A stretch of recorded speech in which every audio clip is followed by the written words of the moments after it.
Hello friends, இந்த வீடியோவில் எப்படி ஃபார்முலாவை யூஸ் பண்ணி டூப்ளிகேட் வேல்யூஸை ஹைலைட் பண்ணுறது அப்படிங்கிறத உங்களுக்கு நான் ரொம்ப ஷார்ட்டாக சொல்லிக் கொடுக்குறேன். ஃபார் எக்ஸாம்பிள், இப்போ இந்த காலமில் இருக்கக்கூடிய டூப்ளிகேட் வேல்யூவை ஹைலைட் பண்ணணும் அப்படின்னா இப்படி ஃபுல்லாக செலக்ட் பண்ணிக்கோங்க. தென் இங்கே கண்டிஷனல் ஃபார்மேட்டிங் இருக்கும், இதை கிளிக் பண்ணிக்கோங்க. இப்போ நியூ ரூல் அப்படிங்கிறத கொடுத்துக்கோங்க. இப்போ யூஸ் த ஃபார்முலா அப்படின்னு சொல்லிட்டு இதை கிளிக் பண்ணிக்கோங்க. இப்போ ஈக்குவல் டு கொடுத்துக்கோங்க. இப்போ என்ன பண்ணணும் அப்படின்னா கவுண்ட் இஃப் அப்படிங்கிற இந்த ஃபார்முலாவை நீங்கள் யூஸ் பண்ணுங்கள். ஜஸ்ட் ஓப்பன் கொடுத்துக்கோங்க. இப்போது இந்த செல்ஸ் ஃபுல்லாத்தையும் இப்படி செலக்ட் பண்ணுங்கள். இப்போது நீங்கள் என்ன பண்ணணும் அப்படின்னா கமா கொடுத்துட்டு இப்போது மேனுவலாக நீங்கள் என்ன பண்ணுங்கள் அப்படின்னா இந்த B4 அப்படிங்கிறத டைப் பண்ணிக்கோங்க. இப்போ இதை க்ளோஸ் பண்ணிவிட்டு கிரேட்டர் தென் 1 அப்படிங்கிறத கொடுத்துட்டு இப்போ ஃபார்மேட் அப்படிங்கிறத வந்து கிளிக் பண்ணிவிட்டு ஃபில் அப்படிங்கிறதுக்கு போய்ட்டு உங்களுக்கு தேவையான கலரை நீங்கள் வச்சுக்கோங்க.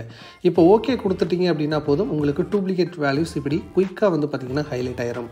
ஸோ இப்படி தான் நீங்கள் டூப்ளிகேட் வேல்யூஸை ஃபார்முலாவை யூஸ் பண்ணி ஹைலைட் பண்ணணும். இந்த வீடியோ பிடிச்சிருந்துச்சு அப்படின்னா மறக்காமல் லைக் போடுங்க. நம்ம சேனலை சப்ஸ்கிரைப் பண்ணி ஃபாலோ பண்ணிக்கோங்க. நிறைய வீடியோஸ் வந்துகிட்டே இருக்குது.